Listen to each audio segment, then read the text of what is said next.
I know what you're thinking. You're thinking you could never get sungazing, treasure hunting, the benefits of Ormus, as well as Mandela effect in one podcast. But you'd be wrong. Enjoy. My special guest is Bill.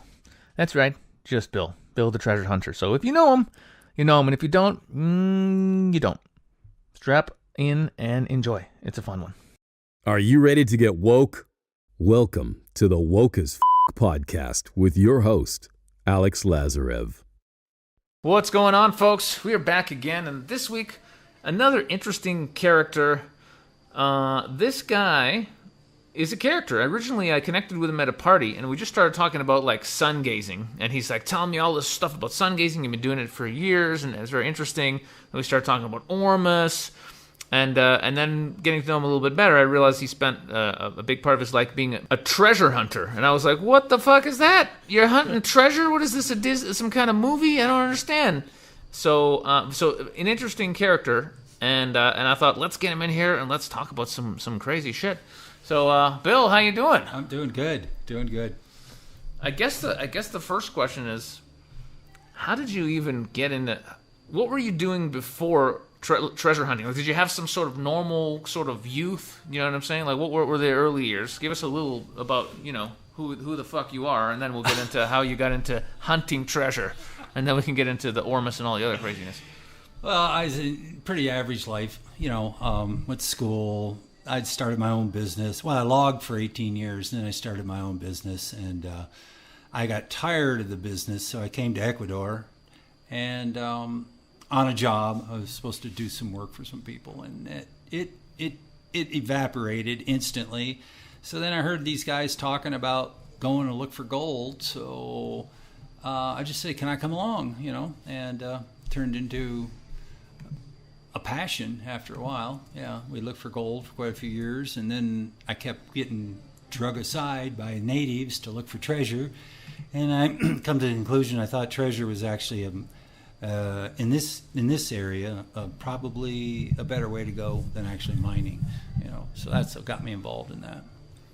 Well, in my world, treasure hunting is just something from movies. It's not even real. So how do you know where to go, and how do you even know what you're finding or what it's worth? I mean, how does that even work? For some reason, in this part of South America, there's a thing called treasure fire. And I've had a lot of different explanations of what it is, but I don't really know what it is. But it's a fire that will form above where there's an ancient treasure buried. Some people think it comes from a bacteria, because if the treasure's in a chamber, and then when it rains, that gas that the bacteria lets off gets forced out of the chamber, and for some reason it looks like a fire above the treasure. And other people say it's a gas that's in the highest part of the atmosphere, and when you have an inversion, it will collect around gold and silver the same as mercury collects on gold or silver. Will collect around it. Which one is true, I don't know, but I do know this. There is such a thing as treasure fire, and it appears mostly in Ecuador, Colombia, and Peru for some reason. There's rare occasion of it happening in Mexico, but I've never heard of it happening in the United States. I mean, and I can't explain that. I have no understanding. But here it's definite fact. And you can ask any native; they all know about it. Are we talking about an energetic field that you feel, or are we talking about you see it? You see it even without any equipment, nothing. Nothing, no equipment, nothing. You can see it with the visual eye. Can you describe it? Looks just like a fire, and you go up to it afterwards, and you go, nothing's burnt. That's how people find these things. They'll be sitting in their house and they'll go, oh, there's a fire up on the mountain, and they go up there and nothing's burnt. And they can see the fire, and they go to put it out, and they get there and there's nothing there. And boy, the natives, they just start digging as soon as they see that. I know it sounds like a story, but it's a fact. I mean, shit, that's the first time I've ever heard of that. Yeah, there is. You can find references to it on the internet. There's a mine in Kentucky. It's actually a gold mine where it shows up quite a bit.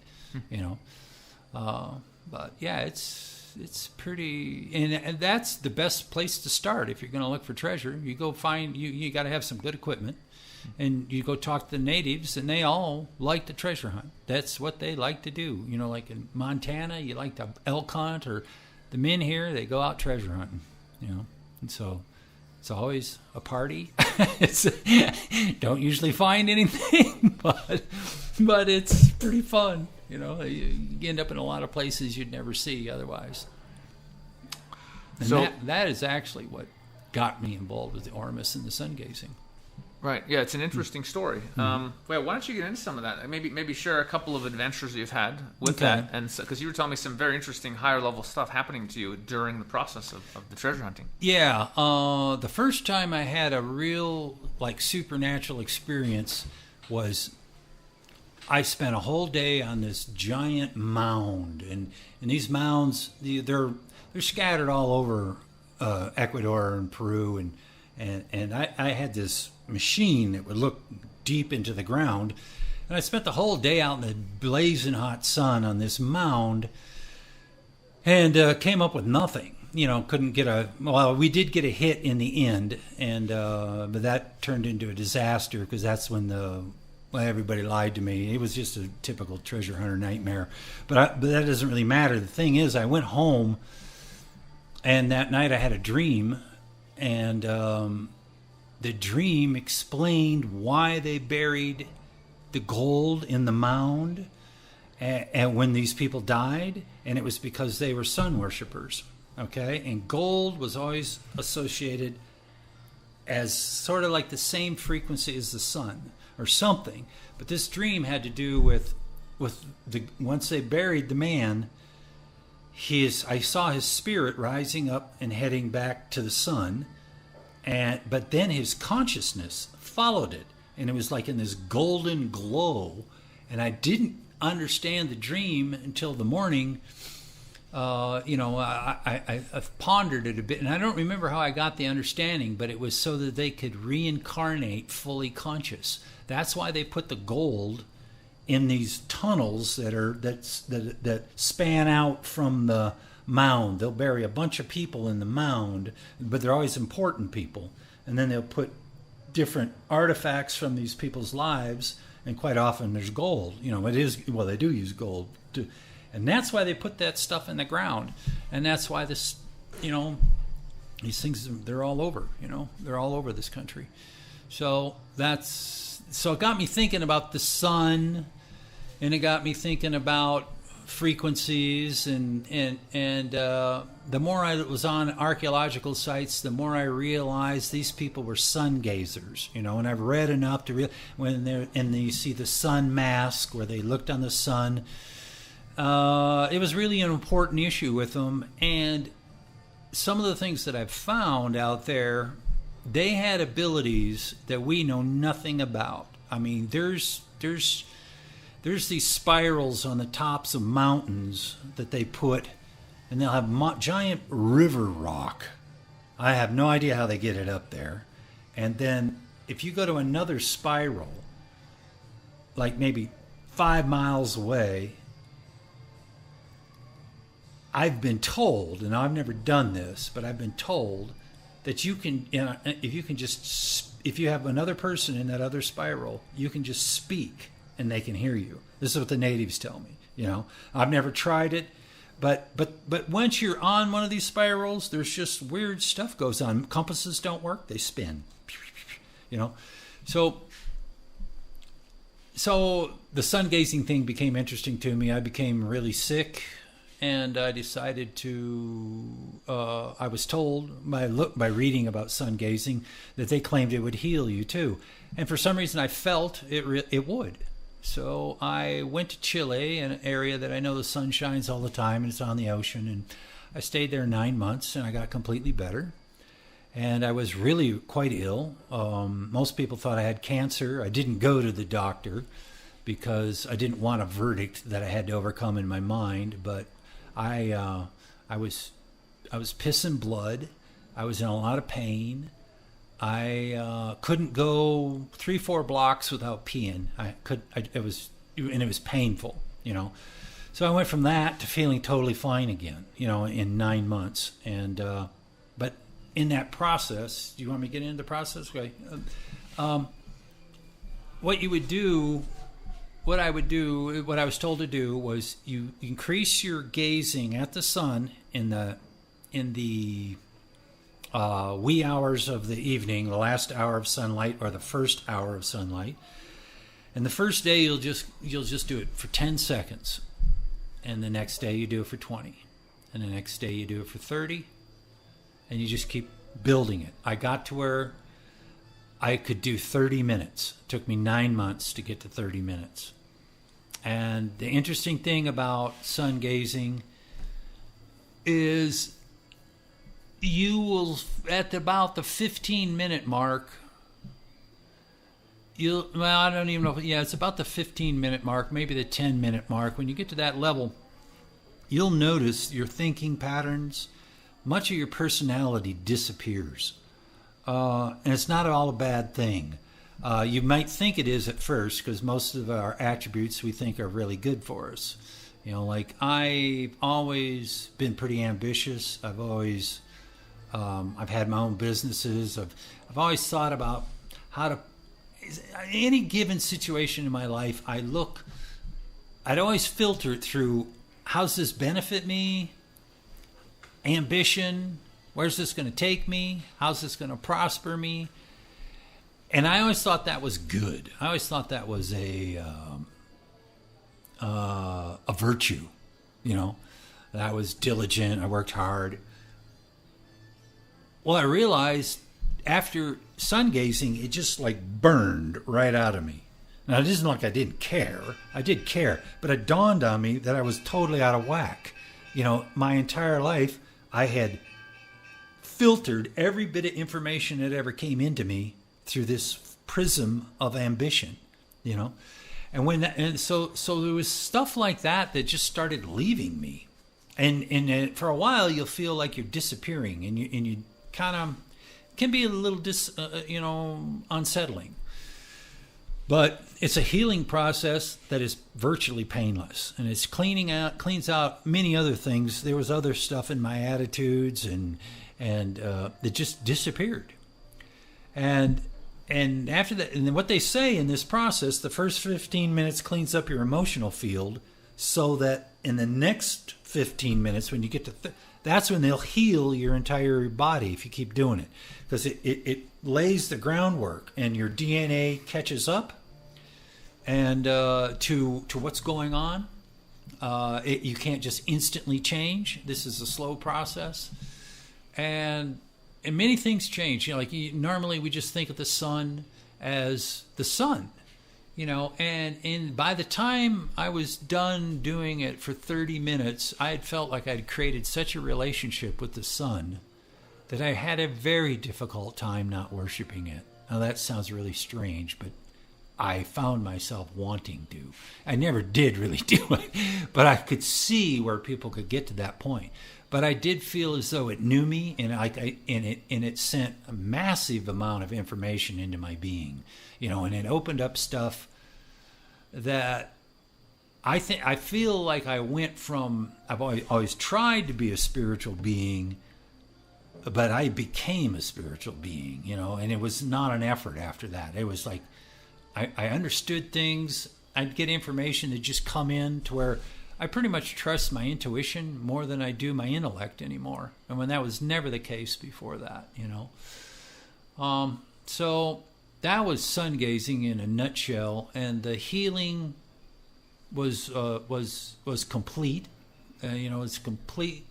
It was excellent. Everything went away. Everything that was wrong with me at the 30-minute mark. And now I wanted to go on to 45 minutes, because then you're supposed to have really extraordinary spiritual experiences. And the beautiful thing about this is, most practices are very difficult. When you want to get to the place where you can meditate like a Zen monk or something, you're going to pay a price. Where sun gazing is, after you're to about the 5-minute mark, you can't wait to get out there and look at it. It's that enjoyable. And I don't know of anything else that is just like so enjoyable that will transform you. You know, that's what's so special about it. That's what's excellent. And I think that's part of why the powers that be have always told us, don't look at the sun. You'll go blind. I don't think that's the case. But my eyes improved. I have 20/20 vision. But my reading, I was up to about a 225. I only use 150 now, you know. That's pretty minor, but other people that have had really bad eyesight have had tremendous results by looking at the sun. Anyway, I don't know what else to say about that. If you wanted to know the actual protocol I use, is a man called HRM Sungazing. If you look that up, you would know the exact protocol. Another thing I did, I always looked at the sun with my barefoot, standing on dirt or sand or rocks, you know. They say that's important.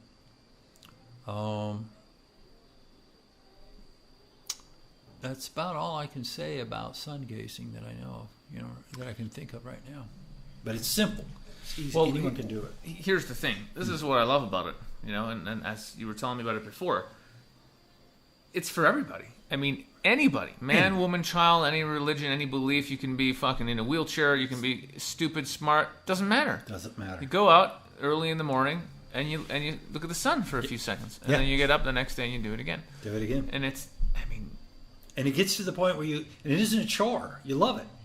You know, I don't know hardly anybody that's ever quit doing it, you know, unless they move to a place where there's no sun. Well, that's the thing. I've been, you know, I started doing it in a different method here, but sometimes it's rainy season now, so it's just freaking cloudy sometimes, and it's like, okay, well, it's not happening today, so I just get as much as I can. Right.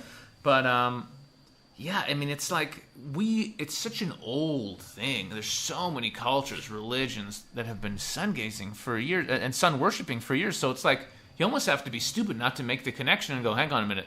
All of these cultures for thousands of years have been worshiping the sun, but it's bad for us, right? It's going to kill us. Right. And they're all worshiping. Come on, Yeah, guys. come on. What's going on here? Yeah. And so The Egyptians, you know, incredibly brilliant people, you know, had abilities way beyond what they're telling us. Yeah. And I mean, Ramses, how long did he live? I mean, I heard 2,600 years, one of them. Yeah. Well, Thoth is still alive, they say. Yeah. You know? So, I mean, they were totally into sun gazing. Yeah. Yeah. So it's just another one of the things to add to the list, you know, of things that are really beneficial to humanity. That and the thing is, it's you know, the reason they don't want us to do it because it brings about, like you said, emotional healing, physical healing, and then the third level, spiritual healing. spiritual awakening. You cannot be a slave if you are healthy. If you clear all those things, you're not going to follow orders. No. You're not going to do it. You're not going to go to war. No.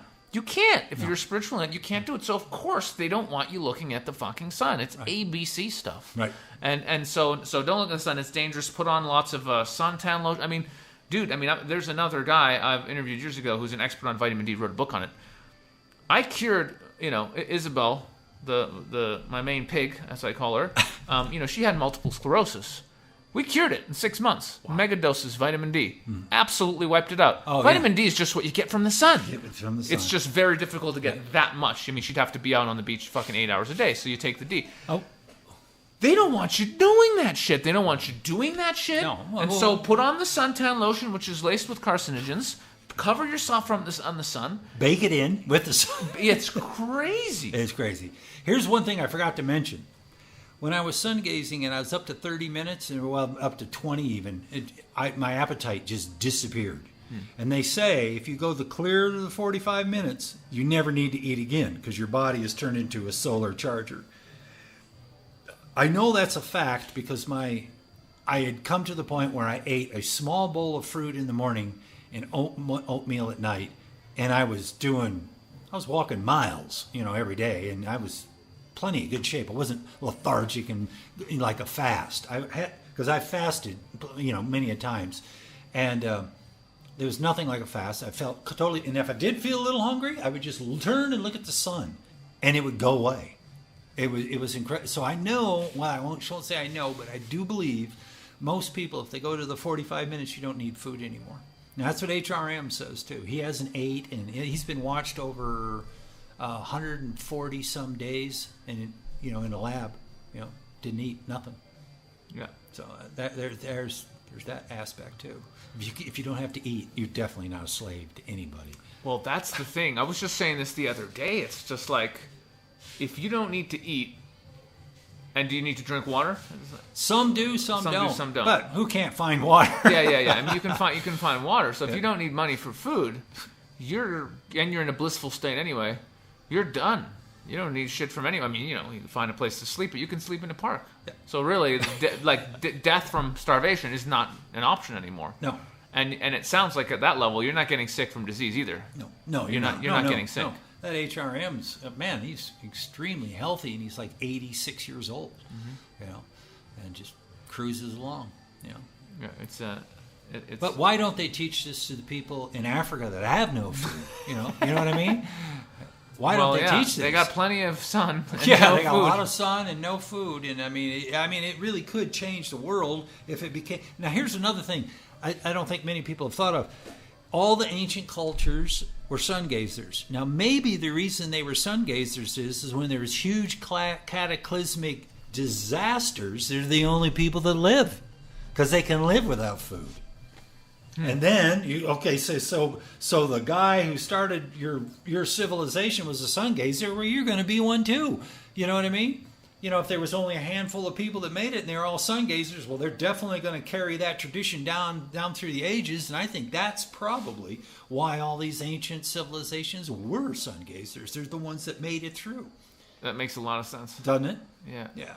That makes a lot of sense. Yeah. But yeah, it opens up it's so fascinating. It's just such a fascinating thing that we're given this amazing gift, the sun, which is always with us, and it gives us all life, and it's so logical. Think about it.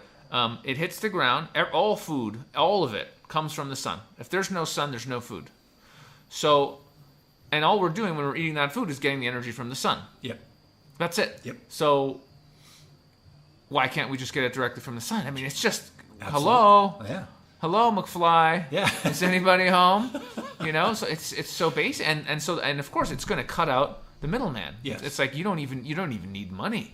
All the things that make you ill, the stuff you're taking into your body, you no longer have to do. All the pesticides, you don't have to. You don't have to worry about any of that. That's right. It's That's incredible. Right. Josh told me a story. He was hanging out with another sun gazer, who's very, very good, and he was talking to him, and basically it was like 4:00 in the morning. And the sun gazer completely wasn't tired. Josh was like falling asleep. And he turned to him and just said, there's something wrong with food, isn't there? And he said, yes. And he said, all food. There's something karmically wrong with eating. And the guy said, yes.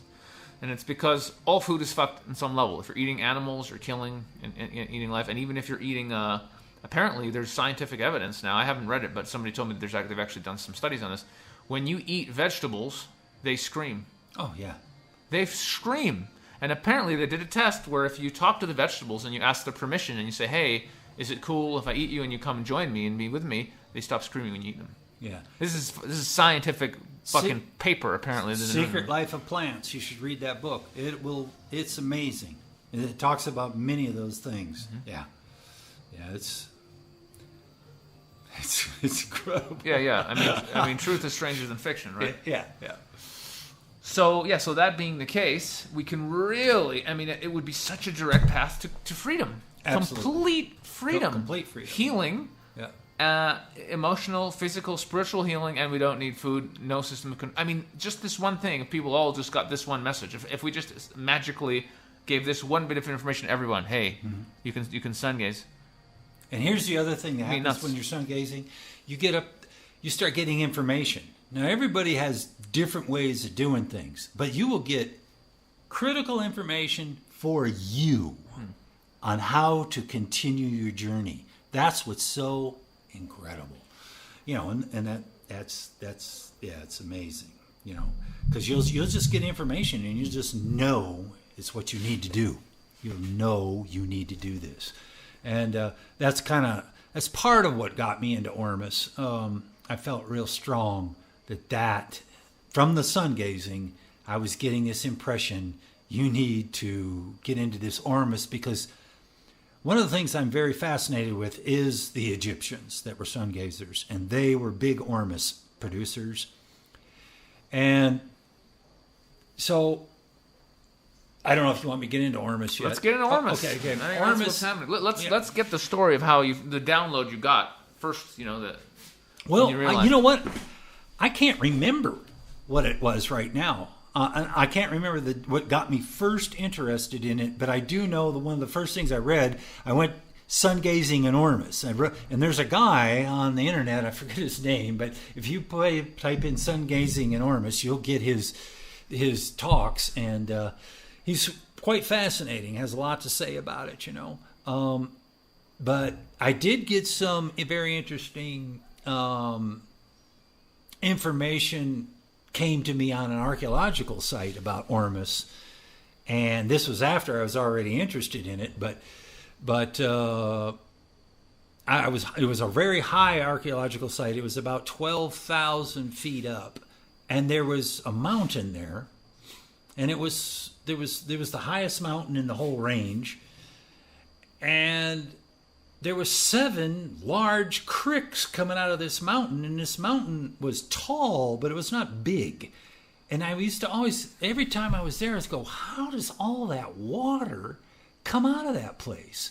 Now, all around this mountain, there's water coming out, and all around this mountain is this ancient civilization's ruins all around it, And I kept going, why did these people live up here? I mean, you just go down the 2 miles down the valley, and the weather's way nicer. It is cold up there. It's raining all the time.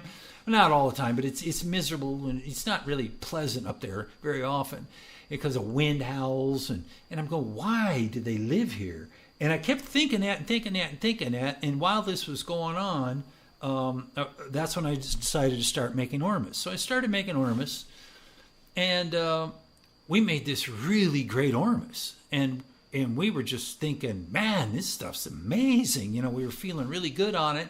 And then there was a crippled man in town, and we were talking to him, and he wanted some Ormus, and he had a spring on his property.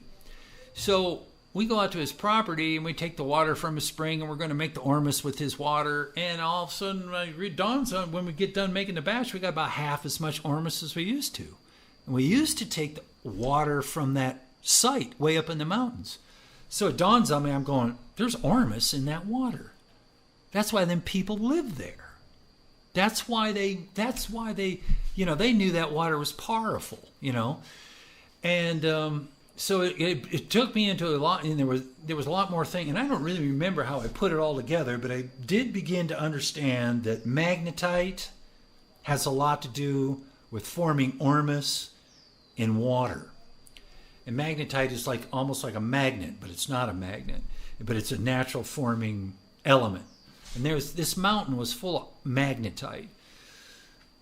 Well, what I found out also after doing a little more research was that Ormus actually levitates. And that's how all that water gets way up there in that mountain. It pulls that, as it's levitating, as the magnetite in the groundwater makes Ormus, then the Ormus levitates, and that's what took the water to the top of the mountain. And that's why all these ancient civilizations lived way on the top. People always say to defend themselves.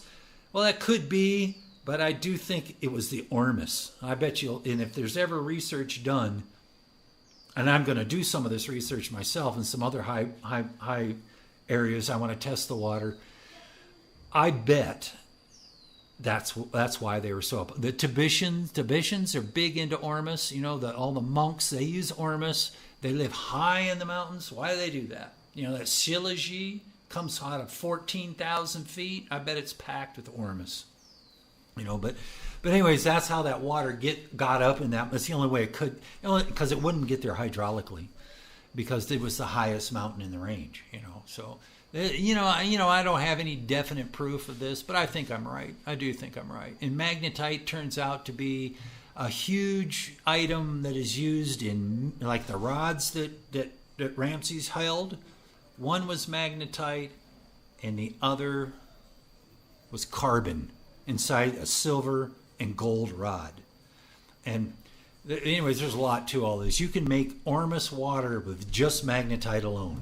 You just take water, any water, leave it in a magnetite shell for 3 days, and it'll be Ormus. There'll be Ormus in it. Interesting. Yeah. Yeah. And so where do we get magnetite? Get magnetite from, I'm trying to get some right now from a mine farther down in, any gold mine usually has magnetite. It's what they call black sand. You ever play on the beach and with a magnet on the black sand? You'll see the beach, white sand, and then you'll see a big patch of black.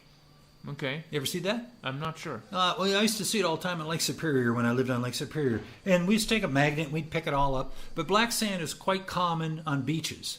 And but it's quite common anywhere there's gold.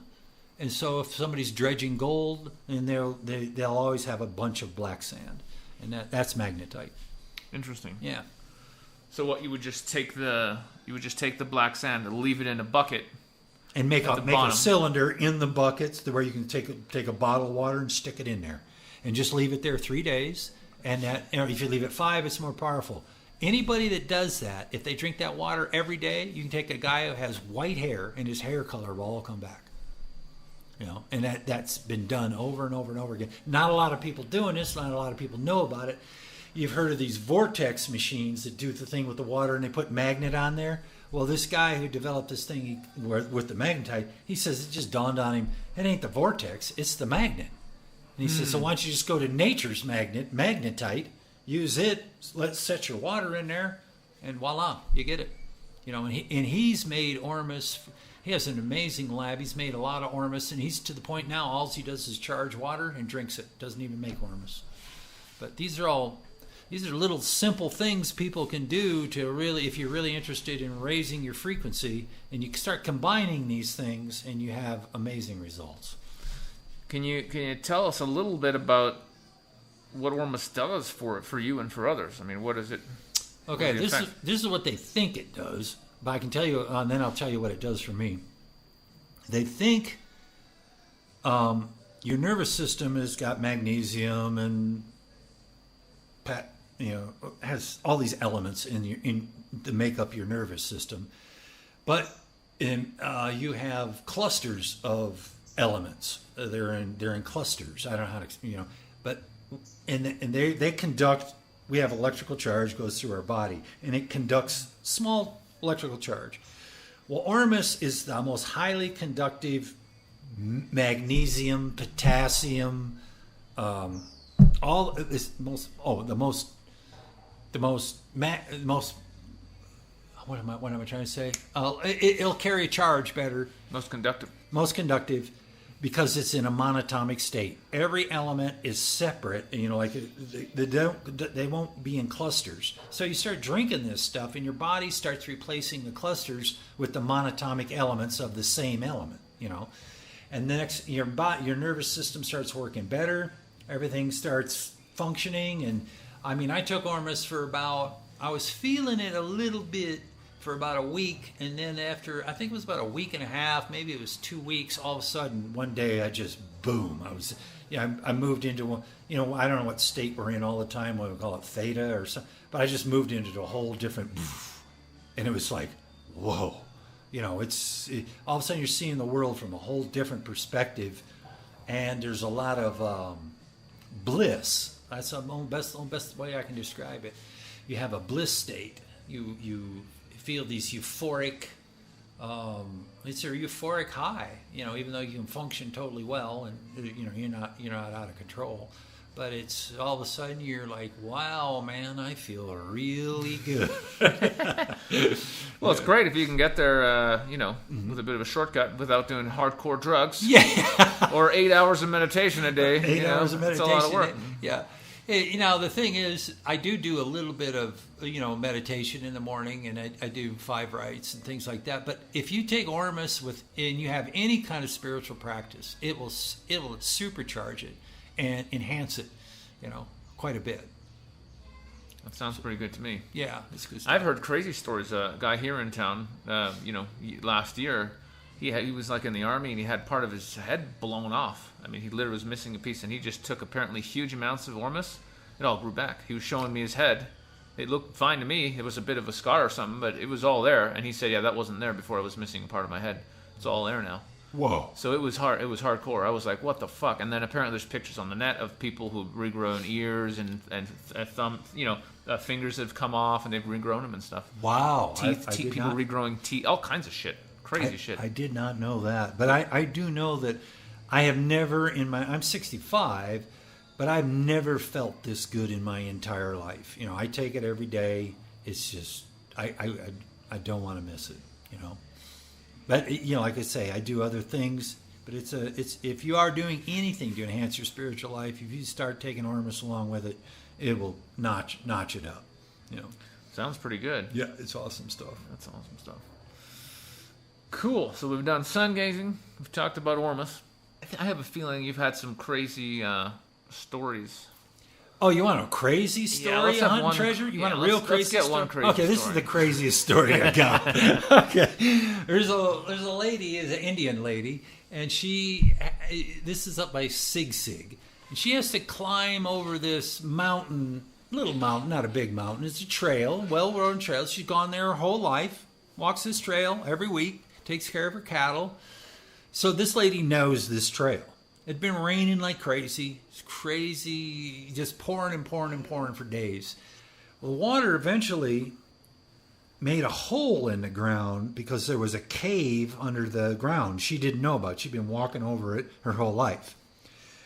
So she sees that cave going down in the ground, and she knows my friend Jason and me, and she knows we both look for treasure. So she's going, a tunnel, something the Spaniards put down there or something, And she comes and gets us. She says, I got this. She says, I think you guys should come and look at this cave. And so we go there, we dig it out so we can get down in it. And it's definitely made. It's not a natural cave. Because every square inch of everything that's carved out down there has looks like I don't know how to explain it so the listeners can understand it, but it kind of looks like, if you can imagine someone had a little hoe chopping, because it would be about a 3-inch chop, 3-inch wide chop everywhere. That's what you saw. And what we dropped into was a tunnel that was only big enough, maybe 3 feet across. Not a big tunnel, it's very small. But only about 5 feet after we dropped in, there's a big, perfect honeycomb chipped out of the ground. And this is really hard-packed ground. It looks like rock, but it's actually not. It's just really hard-packed ground. And it's all been chipped out, and it looks like, a perfect honeycomb. And it's about 6 feet tall, about 6 feet across. And it's got the chip mark everywhere. Every single speck. It's all been done by chipping this out. Then we see there's another tunnel taking off, and it's all chipped out, and it only goes about 6 feet, and there's another honeycomb. And then my buddy Jason, he's a lot braver than me, and he pretty soon he's down there three honeycombs away, screaming and hollering, "Oh, Bill, man, this is amazing!" He's freaking out, And I said, Jason, this wasn't made by people. He goes, yeah, I know. And I says, well, what do you think it's made? What do you think made this? I says, whatever made it, I don't want to meet it, because it's intelligent, it's powerful, it's, we're kind of freaked out. And he's kind of freaked out. And we get out of there, We get out of there and we go down to the town. There's a little town in the mountains there. And we tell the people what we've seen.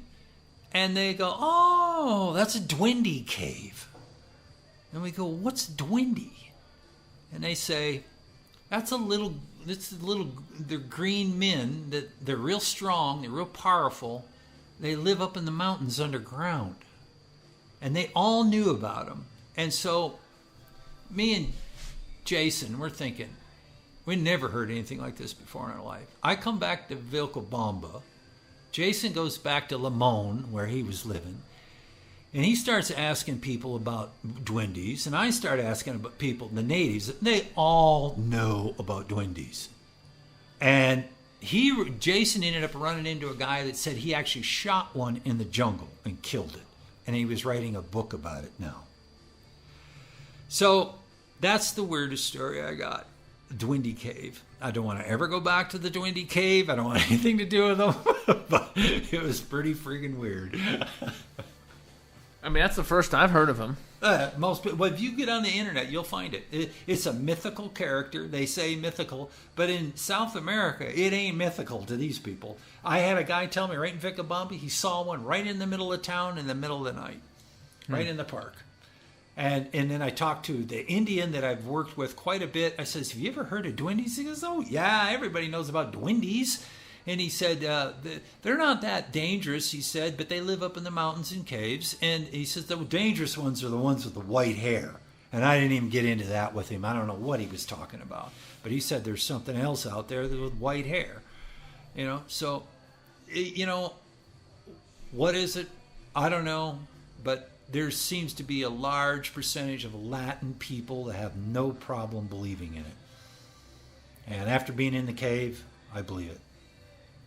Because it was not done by people. And it was not done by a dog. Well, why did you have the feeling that it wasn't done by people? It was too small. Everything was cramped. Like if they were, it was just, we could barely get through the holes. There's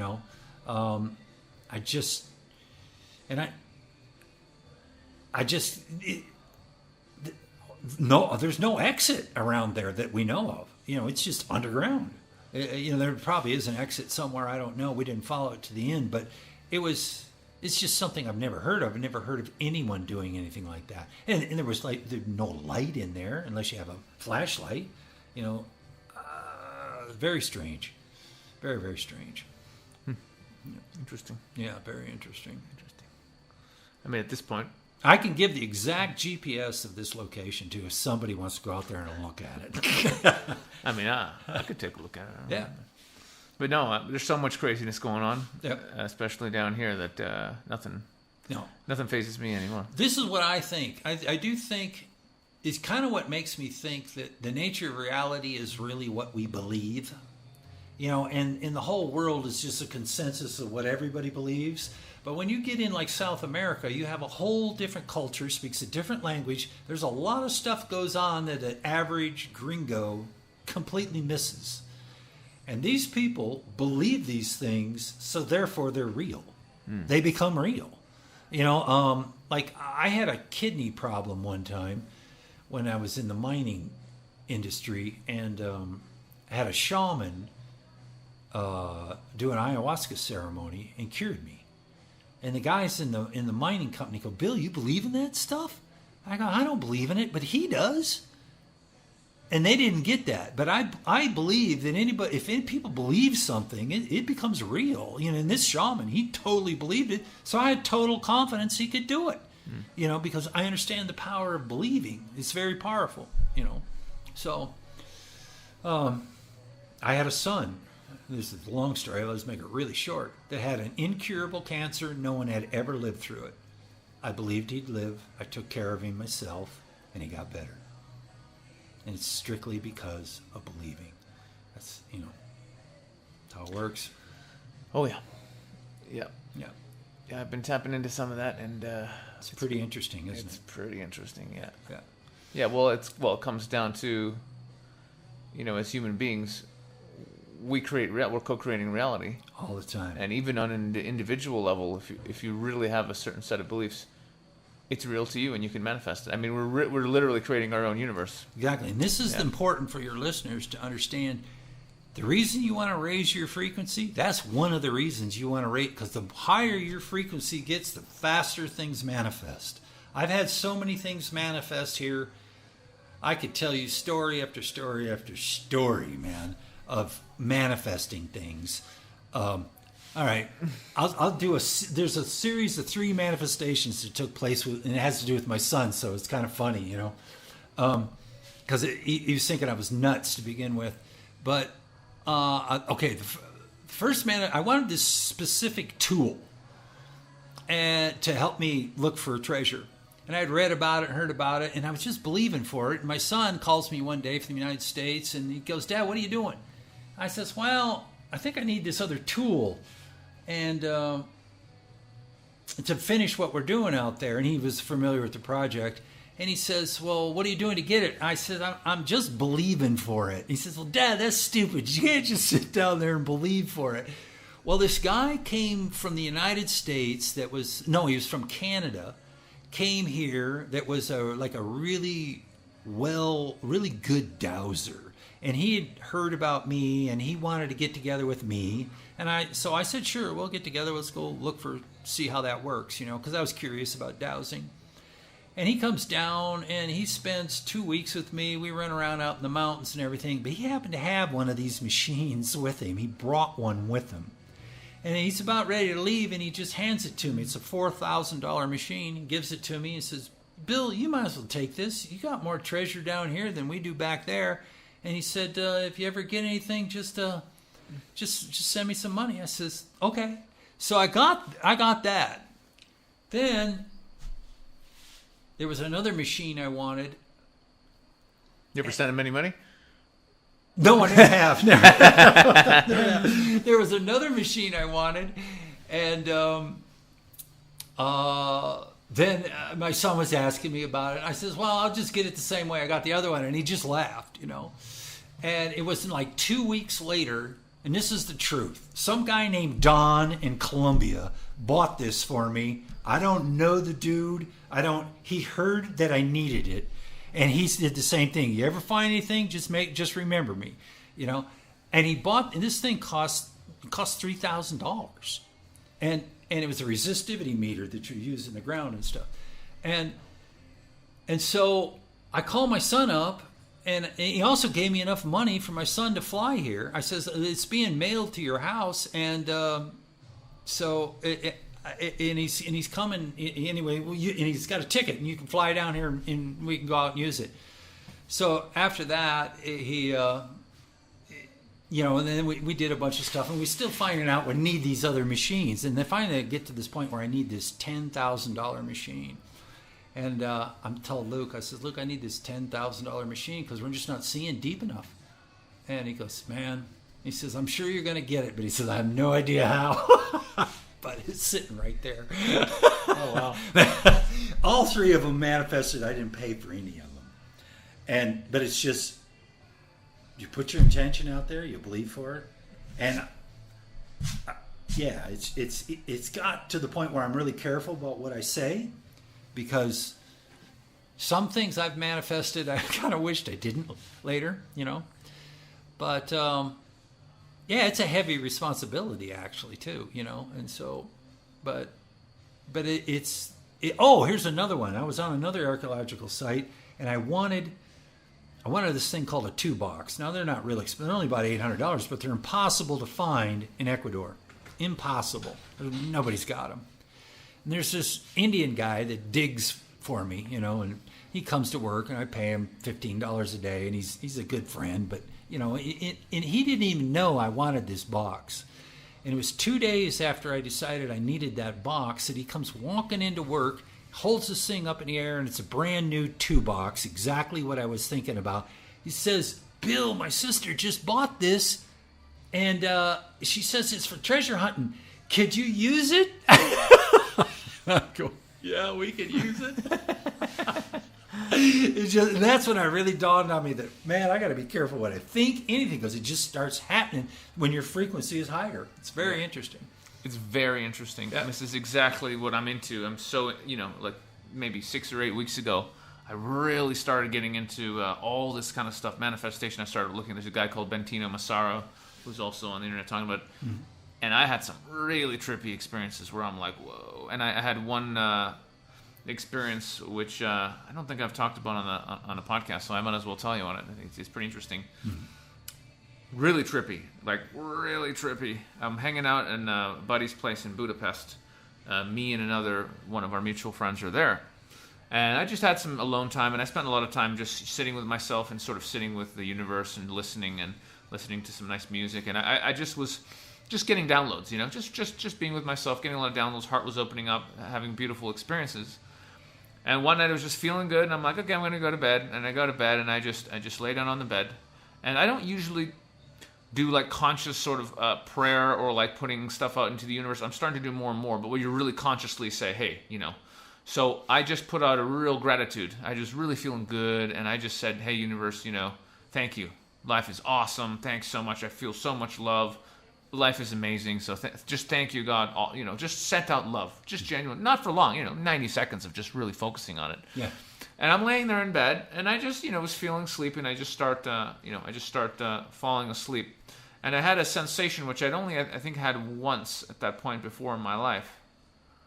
Maybe once or twice. And it was like a gentle vibration of my whole body, like a bzzz. Oh, yeah. And I just felt really, really good. And I was just gently drifting into sleep. And just as I was falling asleep, I had some memory kind of pop up in my head, just as something I'd done or some memory. And for a split second, I had another memory in my head at the same time where I thought, hang on a minute, that second memory is absolutely impossible and couldn't have happened if the first one happened. They were opposites. And I literally thought, wait a minute, these can't be on the same timeline. Whoa. Because they couldn't have both happened. And I was really confused because I was like, this can't be. Right. And it was so hard to hold on to the memory, and it was really confusing. Mm-hmm. And it was very difficult, and I had this feeling come over me that was just like, just let it go. Just let it go. It's okay. Just trust. It's okay. Just let go. And I was this, and it was blissful, this amazing sleep I was falling into just as I had that, wait, this is impossible. And I just let it go, and I went to sleep, and I had a great sleep. Woke up in the morning, and here's where it gets trippy. Because I knew it was a timeline shift. So I wake up, and at 4 o'clock that day, one of my friends comes on Skype, and he sends me a message, and it just said, hey, have you heard of the Mandela effect? Oh. That's another reason all this is important. The next day, after me being aware of a shift, he sends me that. And I was like, I said to him, I said, no, I haven't. But you know what? It's when you shift into another reality, isn't it? Or something like that. And he says, yes. Then I start looking into it, and there's tons of people having all kinds of memories of different timelines, all this, and I start going into it, and I went down this massive hole. And I have all kinds of memories of products and brands and all sorts of things that I remember completely clearly one way. They're not that way, apparently, for mass consensus, but millions of people remember them my way. Fascinating. So, but having that memory of shifting was consciously knowing I just shifted. Wow. And that was powerful. And that's when I realized this is malleable. This is all malleable. Very malleable. There's multiverses. Yes. And and for me, the fact that I was given this experience, I think it was just to show me so I could pass along the message, hey guys, we can consciously shift fucking realities. So careful what you do. Careful what you Raise do. your frequency, careful what you want, and shift into the reality you want. Because we're all shifting all the time. Yeah. And then when I went down the rabbit hole, there's other people talking about this, and that's what's going on. I want to say one thing about the Mandela effect is when I was younger, I memorized scripture because I was a good little Christian boy. Memorized lots of scripture. Knew it really well. Know it still to this day really well. You go into the Bible now, it's all different. Everyone knows the story of the lion laying down with the lamb. That's right. It says the wolf lays down with the lamb. The wolf is a dark figure in the Bible. It's a wolf in sheep's clothing. Always the wolf was like, he's the bad dude. There's something very screwed up here. I know we can shift timelines, but I'm also going, this one really has me bothered. Like, the Bible is so screwed up, not like all creation groaneth in travail for the manifestation of the sons of God. Now, that's a scripture I knew by heart. I know it's not there anymore. It's so messed up, that particular scripture, it doesn't even come close to saying the same thing. Why did they do that? Why is that happening in the timeline I'm in right now? That kind of bothers me.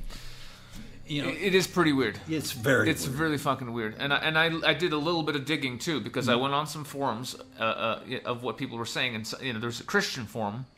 And, I know Christians know their shit. If you're a devout Christian and you really study, you know the fucking lines. You know the You're words. not forgetting anything. Yeah. And there's pastors. There's fucking ministers and pastors on these forums flipping out, saying, guys, it has changed. Yeah. This is not the scripture we know.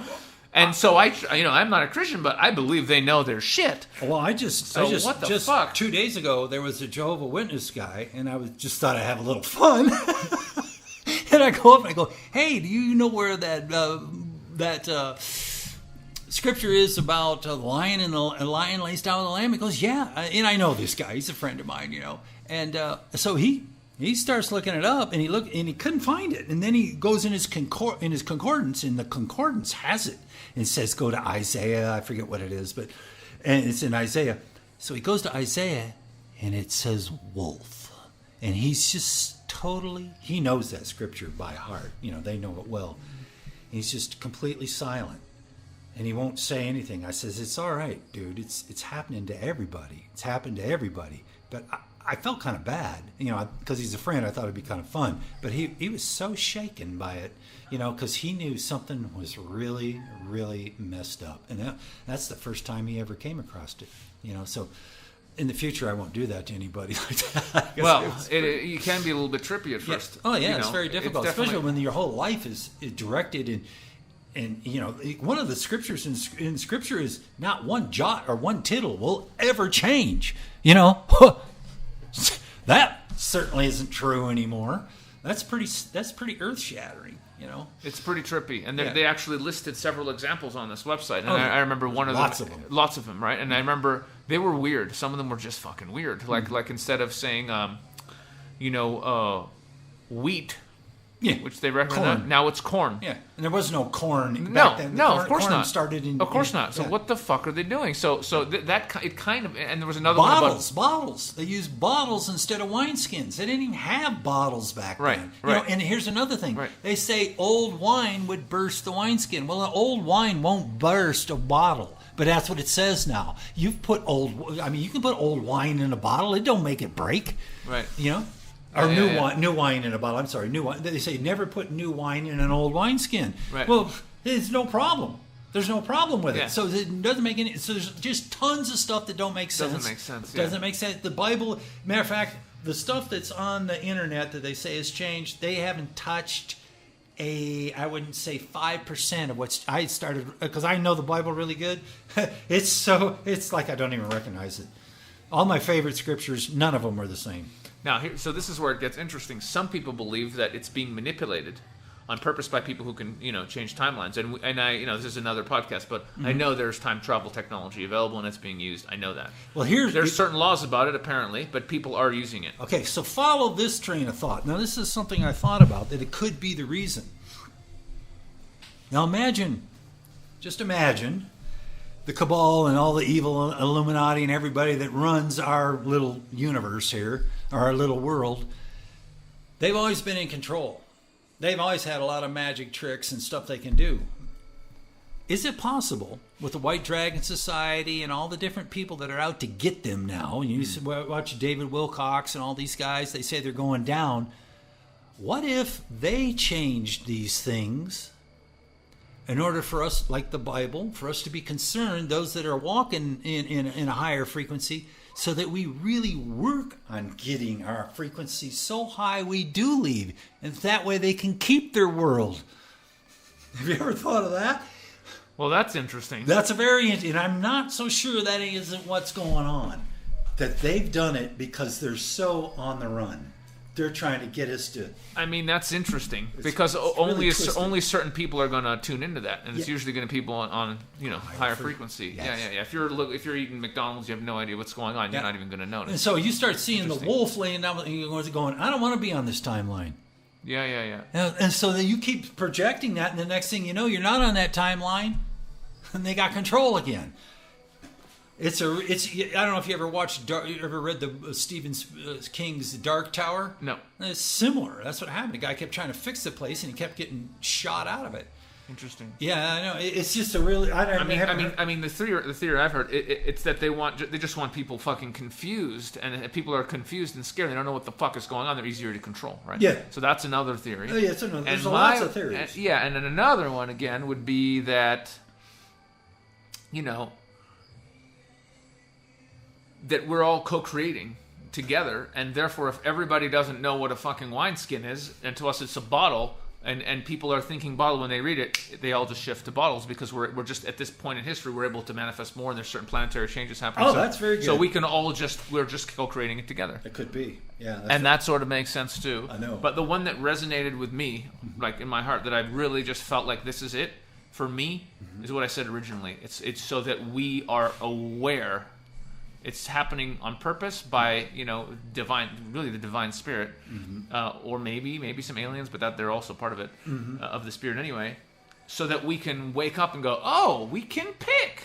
We can fucking pick the reality. So let's do it consciously. Yeah, we have to do it consciously. We've got to stop focusing on things like the zombie apocalypse and all. See, if you watch movies, anything that's coming, you can tell that's what they're trying to program the populace. And and this mindless, being a joker, drinking, chasing girls, having fun is really dangerous. We're getting in because the energies that are coming in from not only the solar system but from other systems. There's just lots of energy coming in that's causing this world to manifest faster. That's right. Yeah, and so it's we gotta. I don't know. This is important. What you're doing here is people have to start waking up a little bit. At least, Yeah, well, hey, brother, it's time to get woke as fuck. You know what I'm saying?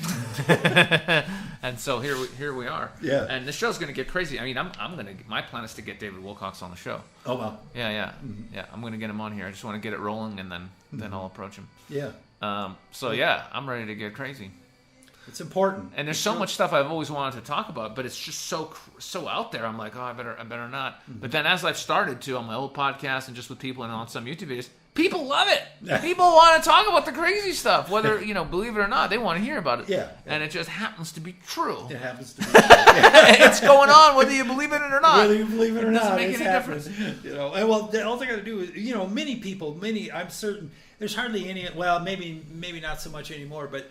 Anyone that has a Christian background can just pick up their grandfather's Bible or any Bible laying around the house and then go to those scriptures that they know by heart, and they're going to have their head turned around. I mean, it's just like my brother Bruce couldn't sleep all night after I showed it to him. He woke up, he got up in the morning and he started looking at more scriptures. And he got a hold of me. He goes, man, this is really screwing with my head. Yeah. It's true. But he's dealing with it. It's just I don't know what's going on, but it's pretty bizarre. It's pretty bizarre, yeah. And there's evidence of people finding, evidence from these parallel realities that other people are remembering that we're not supposedly in now. There's evidence, so they're finding logos from that supposedly never existed in this timeline. My friend, I've seen a lot of them, dude. There's so many that trip me out. It's ridiculous. The Ford logo. Yeah. The Ford logo, it's got this weird little roundy pigtail. Thing. Yeah, what the fuck is the pigtail? I've never seen a pigtail before. Was there. No, it wasn't there. No. I know what a Ford looks like, though. Yeah. Volvo's got this weird arrow pointing up, right? Yeah. There was no arrow. No. It was just a nice sphere and Volvo with a cool font. There was no fucking arrow, dude. No, I know. When I call an Uber and it's a Volvo, I'm looking right at it to make sure it's a Volvo. There's no fucking arrow. Well, there's a large contingency of people that remember when Billy Graham died. I remember having a conversation about it. I remember saying to the guy that I said, didn't matter who you were, you couldn't help but be moved when you listened to that guy. It didn't matter if you're Christian or not. He was amazing. And we were just talking about him, and he was dead. And he's not dead. He's alive. Now, how did that happen? Huh. I mean, there's a lot of people that remember. I was sitting at a table downtown. I said, how many people remember when Billy Graham died? And they all said they did. I said, he's not dead. And they were all like, what? Yeah. So that's trippy. I don't know. I don't really not familiar with him, but weird shit going on. Dude. That's pretty trippy. Yeah, it's very trippy. Well, they call it Mandela because a lot of people remember Nelson Mandela died in jail. I remember Nelson Mandela when he died in the 80s because I'm a 60s radical. Right. Okay, so the thing is, I know about Mandela, and I remember when he died, his wife was there, and she had this big round hat on, and had a really nice dress, but they were from Africa, and I thought, well, wow, they looked like, they at least had a decent, they were doing okay, but he died in prison, and I remember that. I just remember how she looked, and I was surprised that even though it was Africa, she looked like a American woman, and shoot. I don't know, 10 years, or I don't know how many years later, quite a few years later, he's the president of South Africa. And I was like so confused. I'm like, what?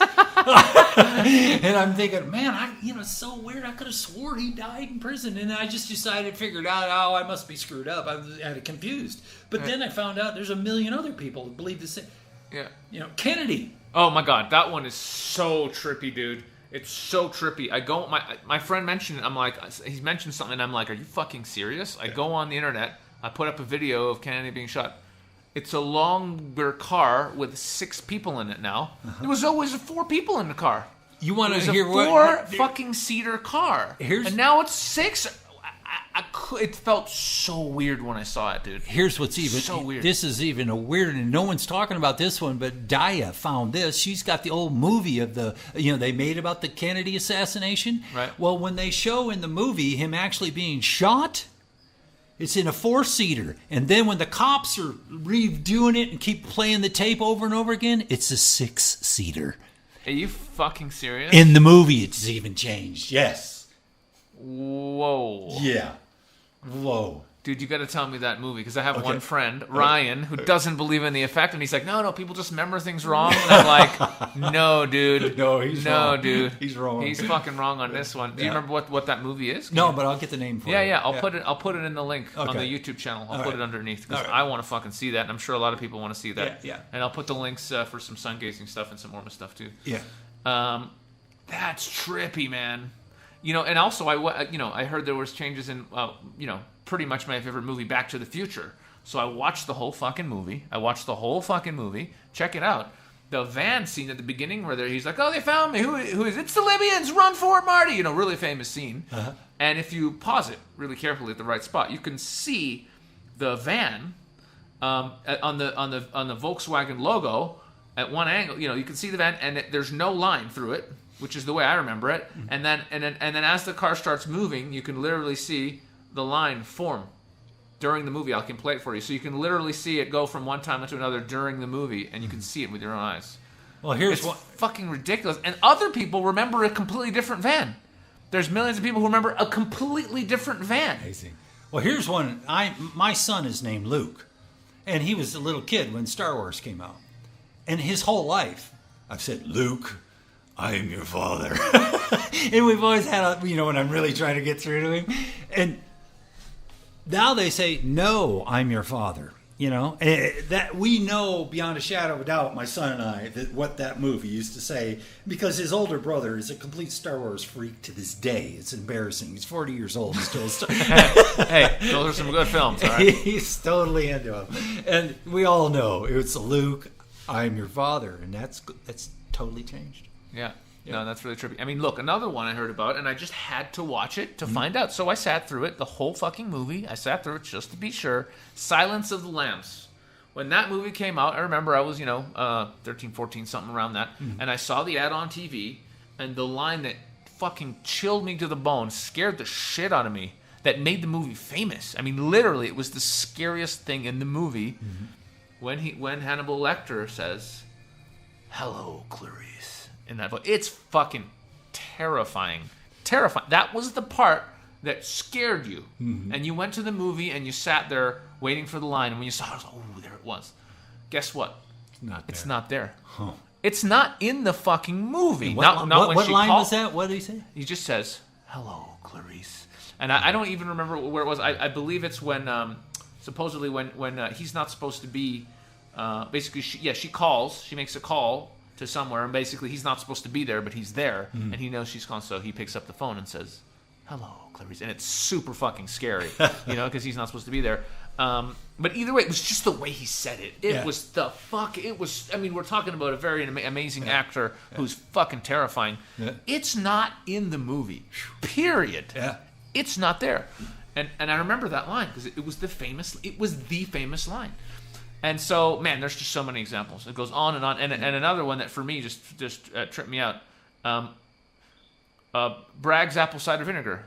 You know, when I got diagnosed, I had some health stuff happening earlier in my life, and it turned out I had all these blood tests done and everything. So one of the things was they said, oh, you're pre-diabetic, stop eating sugar. And I find out if you take apple cider vinegar, it completely reverses diabetes, kills it. Just take it regularly, and that was it. It's like pretty much cures it. And I was like, okay, great. So I started buying in 2012 or something. I started buying Bragg's apple cider vinegar. You know, you can get it at Whole Foods. It's like $5.99 a bottle. If you're really lucky in the U.S., you can maybe get it. 2 G's, right? Dude, BRAGG''S. Yes. Bragg's apple cider vinegar. I know it. All my friends know it. Okay, so what's it like now? It doesn't exist. You're kidding. It's never been Bragg's in this timeline. It's Bragg, BRAGG. There's no apostrophe. There's no S. You're kidding. It doesn't exist. Holy smokes. The reason I know that exist. because when my son was sick, you know, I told you I cured him. That was one of the things we used to get him better. Yeah, and I know that was BRAGGS. Apostrophe S. Yes. That's always what it was. Whoa. And so people have been freaking out. And there's a recording on YouTube of people calling the company and asking. And the guy on the phone is like, no, it's always been Bragg from the beginning. We've never changed the label. Why do people keep calling us? Whoa. Yeah, man. Whoa. Yeah. So this is real. Well, I remember it. I mean, dude, my friend, I told him on the phone just a few weeks ago. I said, when I was into this, I said, hey man, do you have any Bragg's apple cider vinegar? He says, yeah. He says, I said, where's he? He says, it's in the fridge. I said, go check out the label. And I hear him walk over to the fridge, open it, and go, what the fuck? I should have been recording it. It was so funny. It's mean. It's great. It's so trippy. So for a while I was really flipping out about it, and then I just kind of went, okay, cool. Yeah, it's a multiverse. But it's something we need to really pay attention to because there's a lot of key. Anyway, I don't know why, but there's, you know, it's weird to all of a sudden have a universe you live in that doesn't have the same rules it used to. At least the rules we think it used to. It's very weird. No way. Josh, who was on our podcast, and will be plenty more. You know, I was sitting with him the other day, just chatting, and he was just kind of, you know, talking to me, but his gaze was just sort of just out the window, and, you know, we're talking. And I saw his face, and his face was just like, he does this confused face, and he goes, that was weird, and we keep talking. And 5 minutes later, I was like, you know, what was weird? I saw you looking out the window, you made a funny face. What was it? And he says, oh, nothing, it was just a shift. I said, what do you mean? He goes, oh, there was that plant. I said, what are you talking about? He said, see that plant over there? He goes, yeah. He says, it used to be closer to the curb. I saw it move right in front of my face. I was like, are you serious? He goes, yeah. He goes, happens all the time. He sees it all the time. Shit just moves or shifts around, and that's what it is. Yeah. So he's an intense guy. Dude. Yeah. For real, man. For real. He's tuned into some stuff. But yeah, no, it's really real, and I discovered a few new ones, so I was going to make a YouTube video talking about some newer ones. JCPenney. Yeah. You know? Yeah. It's a very famous store in the U.S., right? Yeah. You know, I guess if you're not from the U.S., maybe you don't know. No, but I know it. JCPenney, spell it, bro. JCPENNEY. Well, guess what? What? That's not what I remember. Oh, no? And lots of other people remember JCPenney, Penny, penny, like spelled like penny. I don't remember it being Penny. So what is it now? Is now it the way I spell yes. it? Interesting. Yes, so you remembered it right. But you got to understand something. I'm the world's worst speller, so I may have it wrong. I don't know. That's why when I just thought about it, I was thinking, I think that's what it is. Yeah. You know, there's a famous brand of noodles, very famous. Do you remember it? Starts with cup. Cup of soup. No. Cup. Remember? No. Very famous. Cup of noodles. No, cup I of noodles. I don't remember it. No. Huge. I mean, it's shit food. I would never eat it, but it's cup. It's always been cup of noodles. Mm-hmm. Does not exist at all. Now it's called cup noodle. Wow. Or maybe it's called cup noodles, one of the two. But it's not cup o noodles anymore. And it was always super famous. TV ads, cup o noodles, cup o noodles. If I don't know it, I don't have it. I haven't had a TV since I left home. Okay, fair enough. But I mean, there's just so many. Yeah, wow. So many. So it just kind of, you're gonna accept it and go, yep, that's it. Dude, so we had some good times, huh? Yeah. You thought we were done at 35 minutes. Fuck that shit. We just plowed through. Get in the Mandela effect. Man. It's dude. just too bizarre. The thing is, as it keeps changing, we can just keep adding, and there's just be more and more and more and more and more. I think so.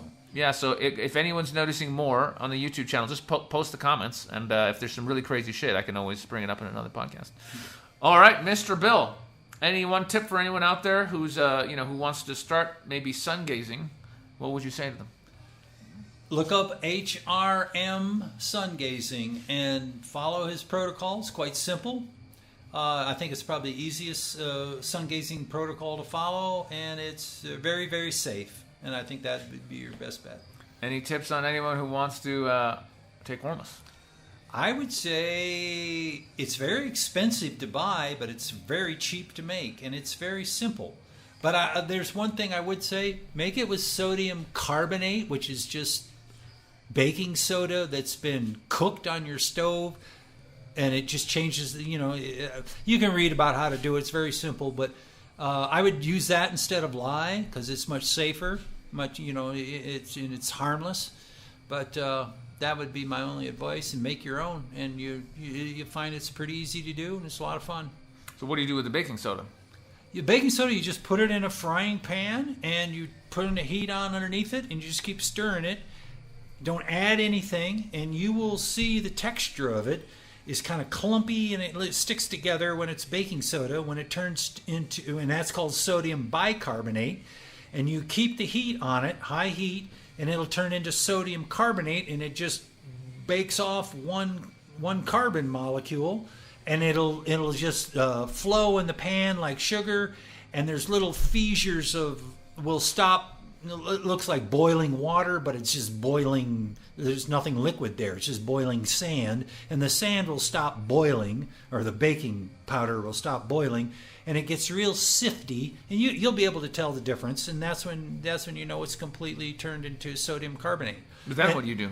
Then you just mix the sodium carbonate with water, and that's what you'll use to bring the pH up in your saltwater solution, up to 10.78. But there's a ton of information on the internet rather than trying to get into all those details. But it's very easy to do.